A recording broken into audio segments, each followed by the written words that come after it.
तो देखिए यहाँ जो प्रश्न संख्या 5 दिया गया है, दो संख्याओं में अनुपात 5:3 है, यानी कि दो संख्या का अनुपात कितना दिया गया है?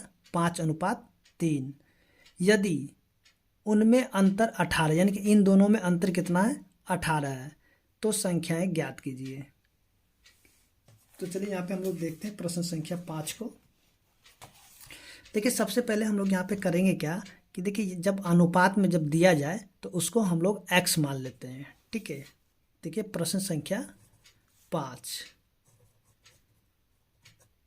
माना कि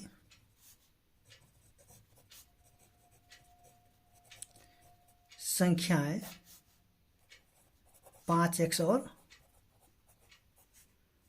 3x है, ठीक है, और इनका जो अंतर दिया गया है, अंतर 18 दिया हुआ है, ठीक है। तो यहाँ पे आपसे पूछ रहा है क्या ये संख्याएं क्या होगी, ठीक है। तो चलिए यहाँ पे हम लोग देखते हैं प्रश्नानुसार। देखिए यहाँ पे 5x में से हम घटा लेंगे 3x। देखिए जब हम घटाएंगे तभी तो इसका अंतर होगा। 5 में से जब 3 को घटा तभी तो इसका अंतर होगा, और इसका जो अंतर है, ठीक है, इसका अंतर भी हमें दिया गया कितना? 18, ठीक है। तो यहाँ पे हम लिख लेंगे 18, ठीक है। अब देखिए यहाँ पे देखेंगे कि 5 में से जब 3 को घटा लेंगे तो यहाँ पे बचेगा 2x, बराबर हो जाएगा 18। तो हमें यहाँ पे निकालना x का मान, तो x बराबर क्या हो जाएगा? 18, और ये जो 2 यहाँ पे गुना में है तो इस तरफ आकर के हो जाएगा भाग में, ठीक है। और 2 से हम भाग लगाएंगे तो इसको 2 से जब इसको काटेंगे तो कटेगा, ये 9 बार में कट जाएगा। तो यहाँ पे हम कह सकते हैं कि x का मान क्या हो जाएगा? 9 हो जाएगा। तो अब जो हम यहाँ पे लिखेंगे, अतः संख्याएं, ठीक है, संख्या क्या हो जाएगा? 5x और एक है 3x, यानी कि 5 गुना में 9 और 3 गुना में 9। 5 को 9 से गुना करेंगे तो हो जाएगा 45, 3 को 9 से गुना करेंगे तो हो जाएगा 27, ठीक है। अब देखिए इसको जब आप घटाइएगा तो ये जो 18 के बराबर, यानी इसका अंतर आपको 18 मिल जाएगा, ठीक है। आप इसको घटा के देख सकते हैं, ठीक है। इसको जब घटाइए कितना आ जाए? 15 में से 8 गया, 7 गया तो 8, और 3 में से 2 गया तो 1। देखिए इसका अंतर भी यहाँ पे 18 मिल चुके हैं। अब जो है इसका हम लोग देखते हैं प्रश्न संख्या 6 को। देखिए 6 में जो दिया गया है, 3 लगातार पूर्णांकों का योग 51 है, पूर्णांक ज्ञात कीजिए। तो चलिए यहाँ पे हम लोग देखते हैं प्रश्न संख्या 6 को किस प्रकार से हल किया जाता है। देखिए यहाँ पे 3 लगातार पूर्णांक है। मान लेते हैं कि ये पहली पूर्णांक, ये हो गया दूसरी पूर्णांक, और ये हो गया तीसरी पूर्णांक, ठीक है। 3 पूर्णांक है, पहली पूर्णांक, दूसरी पूर्णांक और ये तीसरी पूर्णांक, और इन तीनों का योग, योग माने जोड़, ठीक है। तीनों को जब जोड़ दिया जाता है तो इसका जो योगफल कितना हो जाता है? 51 हो जाता है। तो आपसे ये पूछा जा रहा है कि ये जो पूर्णांक है वो पूर्णांक संख्या कौन सी होगी। तो चलिए यहाँ पे हम लोग क्या करते हैं, मान लेते हैं। माना कि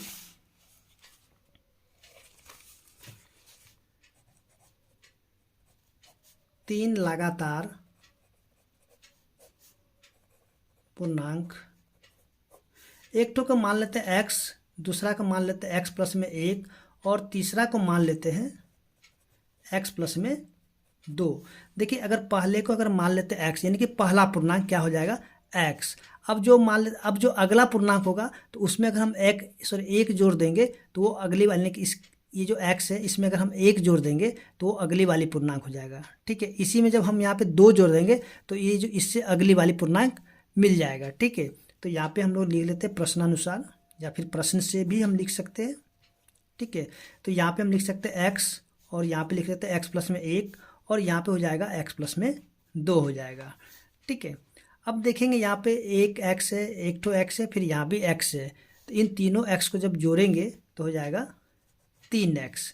अब देखिए 1 और 2 क्या हो जाएगा? 3 बराबर 51, ठीक है। तो यहाँ पे हम कर सकते हैं 3x बराबर 51। अब ये देखिए जोड़ का चिन्ह है तो दूसरी तरफ जा करके हो जाएगा घटाव का चिन्ह। इसी प्रकार से यहाँ पे हम लिख सकते हैं 3x बराबर में 51 में से 3 गया तो 48। अब देखिए यहाँ पे 3 क्या है, गुना में है, ठीक है, दूसरी तरफ जा करके भाग में हो जाएगा। तो इसको हम लिखेंगे x बराबर में 48 अब बटे में 3। देखिए 3 के पहाड़ा में 48 आता है 16 बार में, ठीक है। या तो फिर अगर आपको यहाँ पे काटने में दिक्कत हो रही है तो आप इस 48 को क्या कीजिएगा, बीच में रख करके और ये जो 3 है इस 3 से आपको भाग करना होगा, ठीक है। तो 3 एका 3 और यहाँ पे 4 में से 3 गया तो 1 और ये जो 8 है इस 8 को नीचे लिखेंगे, फिर देखेंगे 3 के पारे में 18 आता है 6 बार में, ठीक है। तो ये 18 से 18 कट गया, यानी कि कट जाएगा तो हो जाएगा 16। तो देखिए x का मान क्या निकल गया, 16, ठीक है। तो यहाँ पे हम कह सकते हैं अतः 3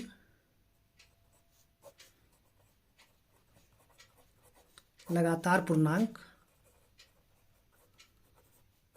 क्या हो जाएंगे। देखिए यहाँ पे एक तो x है, x प्लस में 1 है, उसके बाद जो है x प्लस में 2 है। देखिए x का मान निकल गया 16, उसके 16 में 1 को जोड़ेंगे तो हो जाएगा 17, उसके बाद फिर से 16 में 2 को जोड़ देंगे तो हो जाएगा 18। यानी कि यहाँ पे देखिए 16, 17 और 18।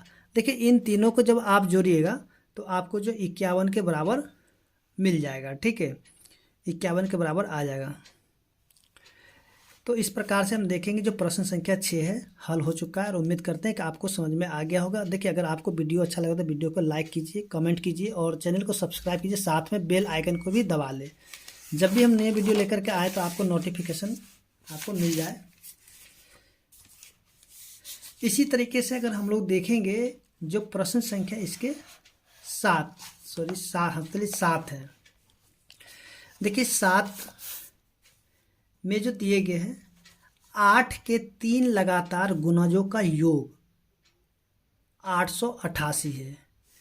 गुणजों को ज्ञात कीजिए। देखिए गुणज यानी कि पहाड़ा, ठीक है, गुणज यानी कि पहाड़ा, जैसे कि हम लोग कहते हैं ना 8 का 8, 8 दूनी 16, 8 या 24।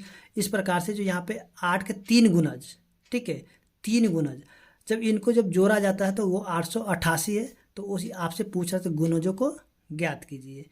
देखिए इसको बनाने के 2 तरीके होते हैं, लेकिन जो सबसे आसान तरीका होगा आपको वही बताया जाएगा। चलिए यहाँ पे हम लोग देखते हैं। चलिए सबसे पहले हम लोग देखेंगे यहाँ पे 3 गुणज, 1 गुणज, 2 गुणज और ये 3 गुणज, और इन तीनों को जब जोड़ा जाता है तो ये 888 के बराबर प्राप्त होता है, ठीक है। ये पहला गुणज, दूसरा गुणज और ये तीसरा गुणज, इन तीनों को जब जोड़ा जाता है तो 888 के बराबर प्राप्त हो जाता है। तो यहाँ पे हम क्या करेंगे, देखिए अगर हम पहले गुणज को मान लेते हैं x, ठीक है, पहला गुणज को क्या मान लेते हैं x। देखिए दूसरा गुणज क्या हो जाएगा, तो x प्लस में 8। क्यों होगा 8, क्योंकि इसका जो 8 का ही डिफरेंस है, यानी कि 8 का पहाड़ा बोल रहा आपसे, ठीक है, 8 के 3 लगातार गुणज, गुणज यानी कि पहाड़ा, ठीक है। तो पहला x हो जाएगा, दूसरा x प्लस में 8 हो जाएगा और तीसरा क्या हो जाएगा x प्लस में 16। जैसे कि अभी आपको प्रश्न संख्या 6 को बताया गया। देखिए 6 और 7 यानी कि दोनों समान है, ठीक है, एकदम बिल्कुल समान है। उसी प्रकार से आपसे ये भी बन जाएंगे, ठीक है। देखिए ये समीकरण का रूप हो चुका है, आप इसको हल कीजिएगा तो आपका डायरेक्ट यहाँ पे उत्तर ही आएगा, ठीक है। तो चलिए यहाँ पे हम क्या करते हैं, इसको लिखते हैं। माना कि 8 के लगातार 3 गुणज, एक तो x प्लस में 8 और x प्लस में 16 हैं, ठीक है। अब यहाँ पे लिखेंगे प्रश्न से। अब देखिए ये जो यहाँ पे समीकरण का रूप है, आप इसको क्या कीजिए, हल कर लीजिएगा तो आपका उत्तर आ जाएगा। तो चलिए यहाँ पे हम लोग इसको देखते हैं हल करके। देखिए यहाँ पे x है, यहाँ भी x है और यहाँ भी x है, यानी कि तीनों जगह ही x है। तो इन तीनों x को जब हम जोड़ेंगे तो ये हो जाएगा 3x। देखिए 8 और 16 जब इनको जोड़ा जाएगा तो ये हो जाएंगे 24। अब बराबर में 888। उसके बाद देखिए यहाँ से 3x बराबर में 888। अब ये जोड़ का चिन्ह है तो इधर आके घटाव का चिन्ह हो जाएगा। अब इसको क्या करना होगा, घटाना होगा। ठीक है, घटा लेते हैं। 3x बराबर में 8 में से 4 गया तो 4, और 6 में से 2 गया तो 8 में से 2 गया तो 6 हो जाएंगे। 8 में से 2 गया तो 6, और फिर से 8 का 8। उसके बाद x बराबर क्या हो जाएगा, 864। अब देखिए ये जो 3 है गुना में इधर आके हो जाएगा भाग में। ठीक है, इसको काटेंगे। 3 दूनी 6, और यहाँ बचेगा 2, 3 अठे 24, फिर बचेगा 3 अठे 24, यानी कि x का जो मान निकल गया है 288। अब देखिए ये जो x हमने किसको माना था, तो x हम माने थे पहले गुणज को। ठीक है, x क्या माने थे, पहला गुणज। ठीक है, तो यहाँ पे हम लिख सकते हैं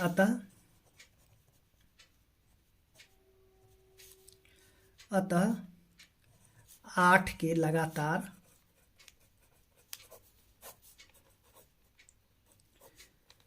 3 गुणज। देखिए 3 गुणज कौन कौन से हो जाएंगे, यहाँ पे एक तो x था, दूसरा x प्लस में 8 था, और तीसरा x प्लस में 16 है। तो देखिए x का मान कितना है, यहाँ पे 288 निकल गया है। अब देखिए 288 में क्या करेंगे, 8 को जोड़ देंगे, और यहाँ पे फिर से 288 में 16 को भी जोड़ देंगे। 288 में 8 को जोड़ें तो 296, और 8 से 14 के 4, 8 1 9 1 10 के 0 2 1 3। देखिए यहाँ पे 288, 296 और 304। देखिए इन तीनों को जब आप जोड़िएगा तो यहाँ पे 888 के बराबर आ जाएगा। तो इस प्रकार से हम देखेंगे जो प्रश्न संख्या 7 है हल हो चुका है, और उम्मीद करते हैं कि आपको समझ में आ गया होगा। देखिए अगर आपको वीडियो अच्छा लगे तो वीडियो को लाइक कीजिए, चैनल को सब्सक्राइब कीजिए। अब हम यहाँ पे देखेंगे ये जो प्रश्न संख्या जो कि 8 है, 8 में आप यहाँ पे देख रहे दिया हुआ है 3 लगातार पूर्णांक बढ़ते क्रम में लेकर उन्हें क्रमशः 2, 3 तथा 4 से गुणा करने पर योग करने पर योगफल 74 प्राप्त होता है। तो यहाँ पे आपसे बोला तीनों पूर्णांक ज्ञात कीजिए। ठीक है, तो चलिए यहाँ पे हम लोग देखते हैं, ये भी प्रश्न संख्या आपके 6 की तरह ही है। तो देखिए सबसे पहले यहाँ पे क्या कह रहा है कि देखिए 3 पूर्णांक लेना है। चलिए हम यहाँ पे क्या करते हैं, एक पहला पूर्णांक ले लेते हैं, दूसरा पूर्णांक और ये तीसरा पूर्णांक। ठीक है, तो पहला पूर्णांक अगर हम मान लेते हैं x है, तो दूसरा पूर्णांक क्या हो जाएगा, x प्लस में 1 हो जाएगा। उसके बाद तीसरा पूर्णांक क्या हो जाएगा, तो तीसरा पूर्णांक हो जाएगा x प्लस में 2 हो जाएगा। अब इसको जो कहा जा रहा है कि इसको यानी कि बढ़ते क्रम में भी हो गया x प्लस में 1, x प्लस में 2, यानी कि ये बढ़ते क्रम में हो गया। अब इसी में क्या करना है कि 2, 3 तथा 4 से गुना करना है। चलिए यहाँ पे हम क्या करते हैं, इसको पहले 2 से गुना कर देते हैं, इसको हम 3 से भी गुना कर देते हैं, और इसको गुना कर देते हैं 4 से। ठीक है, और इनके योगफल को जब इनको जोड़ा जाता है। ठीक है, यानी कि इनको जोड़ दिया जाता है। देखिए इनको जब जोड़ दिया जाता है तो 74 के बराबर प्राप्त, यहाँ पे 74 हो जाएगा, 74 के बराबर प्राप्त होता है। जैसे कि आप देखिएगा यहाँ पे दिया हुआ है, यहाँ पे 74 के बराबर प्राप्त होता है। ठीक है, चलिए यहाँ पे आप प्रश्न को ले सकते हैं, यहाँ पे स्क्रीनशॉट। चलिए यहाँ पे अब हम क्या करते हैं, सबसे पहले ये जो दिए गए क्वेश्चन, चलिए यहाँ पे हम पहले मान लेते हैं। ठीक है, प्रश्न संख्या 8, माना कि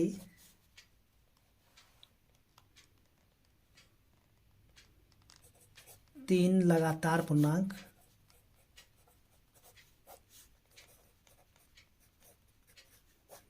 एक तो x हो जाएगा, x प्लस में 1 हो जाएगा, और x प्लस में 2 हो जाएगा। ठीक है, अब यहाँ पे सीधी सीधी करते हैं प्रश्न से। तो देखिए यहाँ पे अब इसको क्या करते हैं, हल कर लेते हैं, क्योंकि ये जो समीकरण है समीकरण बन चुका है, और इसको आपको सिर्फ सॉल्व करना है। देखिए 2 को x से गुना करेंगे तो हो जाएगा 2x, 3 को x से गुना करेंगे तो हो जाएगा 3x, फिर 3 को 1 से गुना करेंगे तो 1 का 1 होगा, फिर से यहाँ पे देखिए 4 को x से गुना करेंगे तो 4x, फिर से 4 को 2 से गुना करते हैं, 4 दूनी 8 बराबर में 74।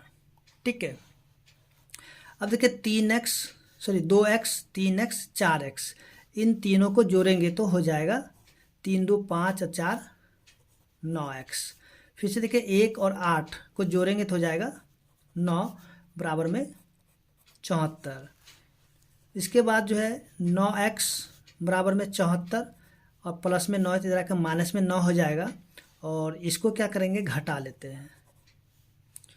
74 में से 9 गया तो 63 हो जाएगा। ठीक है, सॉरी यहाँ पे मिस्टेक हो गया, 1 मिनट, सॉरी यहाँ पे 1 मिनट,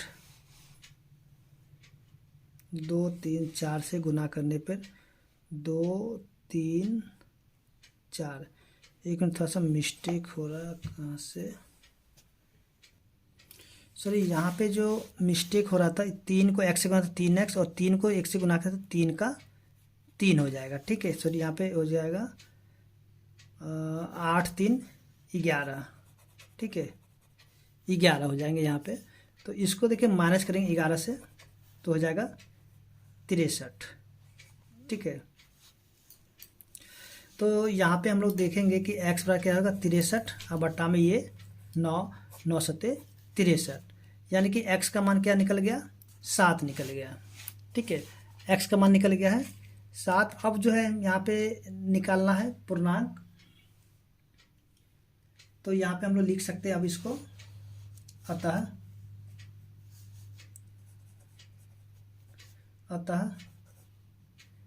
3 लगातार पूर्णांक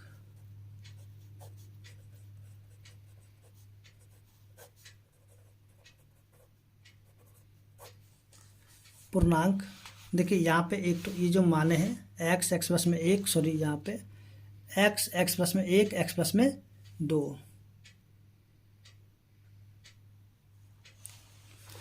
तो यहाँ पे हम लिखेंगे x बराबर के, देखिए x का मान निकला है 7 तो यहाँ हो जाएगा 7, x प्लस में 1 यानी कि 7 प्लस में 1 बराबर 8। फिर से देखिए x प्लस में 2 यानी कि 7 प्लस में 2 बराबर में 9। तो इस प्रकार से जो प्रश्न संख्या 8 है हल हो चुका है, और उम्मीद करते हैं कि आपको समझ में आ गया होगा। अब जो है हम लोग देखते हैं इसके अगले प्रश्न को।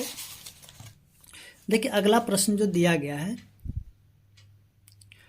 राहुल और हारून की वर्तमान आयु में अनुपात 5:7 है। ठीक है, राहुल और हारून की वर्तमान आयु में अनुपात 5:7 है। 4 वर्ष बाद उनकी आयु का योग 56 वर्ष हो जाएगा। तो यहाँ पे आपको बताना है कि उनकी वर्तमान आयु क्या है। ठीक है, तो चलिए हम लोग यहाँ पे देखते हैं इस प्रश्न को किस प्रकार से हल किया जाता है। तो सबसे पहले यहाँ पे हम मान लेते हैं,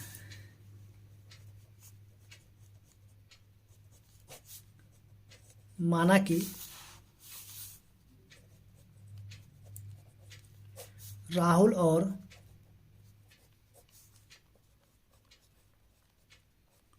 हारून की आयु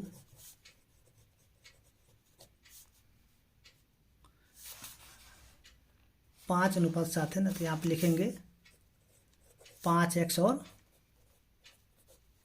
7x। ठीक है सर, यहाँ माना कि राहुल और हारून की आयु, चलिए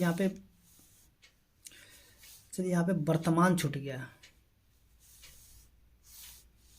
चलिए यहाँ पे आप वर्तमान लिख लीजिएगा।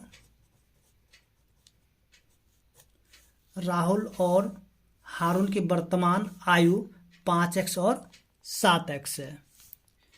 ठीक है, अब देखिए यहाँ पे बोला 4 वर्ष के बाद, तो यहाँ पे हम लिखते हैं 4 वर्ष बाद। ठीक है, 4 वर्ष बाद क्या हो जाएगा, राहुल की आयु, देखिए राहुल का आयु कितना 5x है, तो 5x में इसमें 4 जोड़ देंगे। ठीक है, देखिए यहाँ पे जब यहाँ पे बोलेगा बाद बोलेगा तो आपको क्या करना होगा, जोड़ना होगा, और पहले बोलेगा तो वहाँ पे घटाना होगा। ठीक है, तो यहाँ पे आपको बोला 4 वर्ष के बाद। देखिए 4 वर्ष के बाद जितना भी, जैसे कि अभी जितना भी उम्र होगा राहुल का, तो 4 वर्ष के बाद क्या उसकी आयु बढ़ जाएगा, इसलिए यहाँ पे इसको जोड़ देना होगा। ठीक है, उसके बाद और हारून की आयु, तो हारून का क्या हो जाएगा 7x प्लस में 4 वर्ष हो जाएगा। ठीक है, अब देखते हैं यहाँ पे आगे जो दिया गया है, 4 वर्ष की उनकी आयु का योग 56 वर्ष हो जाएगा। अब यहाँ पे क्या करते हैं, सीधी सीधी प्रश्न से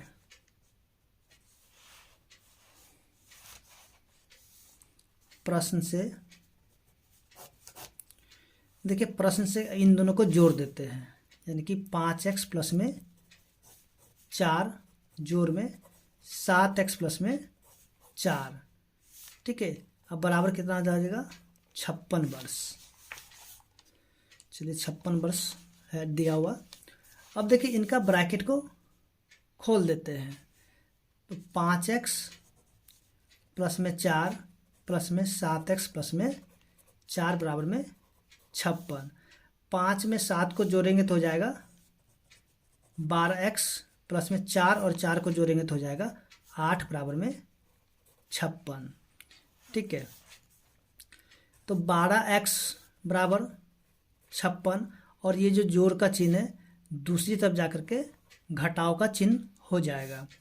तो यहाँ पे हो जाएगा 12x बराबर में 56 में से 8 को घटाएंगे तो हो जाएगा 48। तो x बराबर निकल जाएगा 48 बटे में 12, काटेंगे तो हो जाएगा 4। यानी कि हम यहाँ पे कह सकते हैं कि x बराबर निकल गया है 4। ठीक है, तो यहाँ पे अब जो है लिखेंगे अतः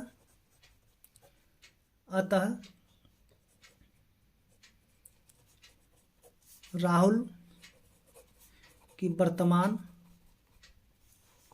आयु, देखिए 5x, यानी कि 5 गुना में 4 बराबर में 20 वर्ष। और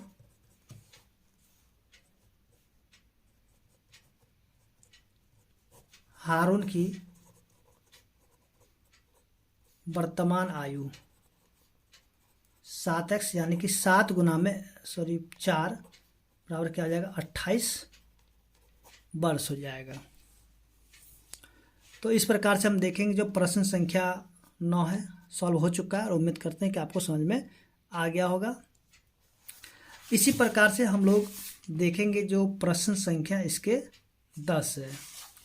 देखिए प्रश्न संख्या 10 आप जैसे कि देख रहे हैं, किसी कक्षा में बालक और बालिकाओं की संख्याओं में अनुपात 7:5 है। यदि बालकों की संख्या बालिकाओं की संख्या से 8 अधिक है तो कक्षा में कुल कितने विद्यार्थी हैं। ठीक है, तो चलिए यहाँ पे हम लोग देखते हैं प्रश्न संख्या 10 को। देखिए सबसे पहले यहाँ पे करना क्या है कि ये जो अनुपात में दिए गए हैं, ठीक है, तो इसको x मान लेते हैं। माना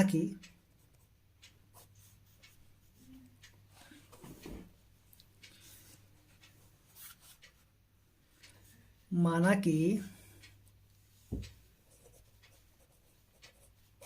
बालक और बालिकाओं की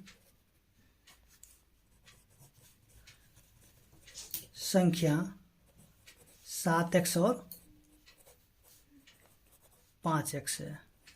ठीक है, अच्छा यहाँ पे जो है लिखते हैं कुल विद्यार्थियों की संख्या,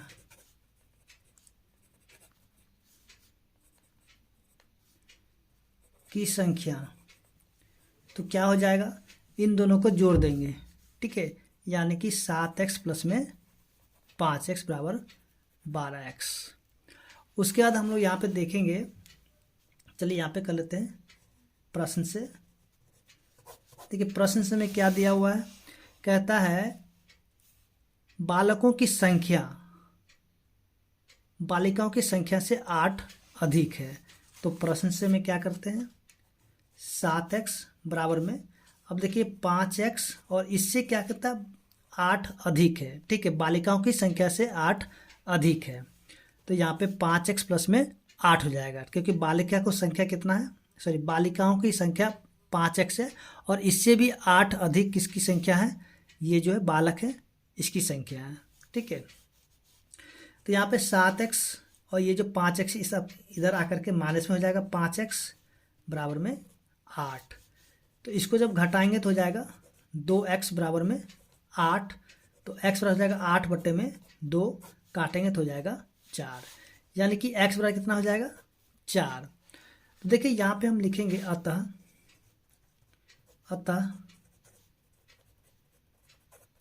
विद्यार्थियों की कुल संख्या देखिए कुल संख्या यहाँ पे 12x है कि कुल संख्या, यहाँ पे कुल छूट गया था, कुल संख्या, ठीक है, कुल संख्या 12x। तो यहाँ पे हम लिख सकते हैं 12 गुना में, सॉरी 12x यानी कि 12 गुना में 4, तो 12 चौके 48, ठीक है।